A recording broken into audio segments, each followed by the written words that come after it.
মেয়েদের জীবনটা না সত্যি একটি চ্যালেঞ্জে ভরা। সমাজ, নানা ধরনের চাপ, প্রত্যাশা, সীমাবদ্ধতা এসব মধ্যে দিয়ে তাদের কিন্তু জীবনযাপন করতে হয়। বন্ধুরা, আজকে তোমাদের আমি মেয়েদের কিছু কঠিন এবং বাস্তব কথা নিয়ে আলোচনা করব। মেয়েদের সবসময় নিখুঁত হতে হয়। একটু বড় হলে, সুন্দর হলে সমাজ বলবে, আরে এ তো সুন্দর দেখতে, ভালো স্বামী পাবে। আর যদি কেউ দেখতে খারাপ হয় তাহলে তো তোর কপালে স্বামী আর জুটছে না।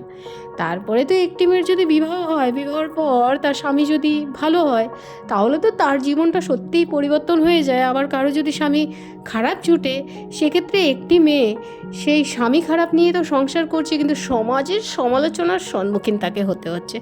তাহলে বন্ধুরা, মেয়েদের জীবন কতটা কঠিন।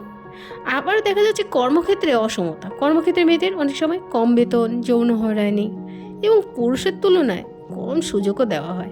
আবার বিয়ের পর মেয়েদের কিন্তু স্বাস্থ্যও একটা সমস্যা দেখা যাচ্ছে। গর্ভধারণ, প্রসব, আবার অনেক সময় অনেক মেয়েদের মনোপোচের মতো স্বাস্থ্য সমস্যা মেয়েদেরকে জীবনকে অনেক প্রভাবিত করছে। আবার অনেক সময় মেয়েরা সামাজিক স্বীকৃতি, মেয়েদের স্বাধীনতা, সিদ্ধান্ত নেওয়ার ক্ষমতা এবং ব্যক্তিগত জীবন নিয়েও সমাজ অনেক সময় প্রশ্ন ও সমালোচনায় আসে। এইসবের মধ্যে দিয়েও মেয়েরা কিন্তু অনেক শক্তিশালী। তারা সব বাধা পেরিয়ে নিজেদের জীবন গড়ে তুলতে পারে। নিজেদের উপর বিশ্বাস রাখুন, শিক্ষা লাভ করুন। স্বাধীন হওয়া এবং স্বপ্ন পূরণের জন্য কাজ করা খুব জরুরি।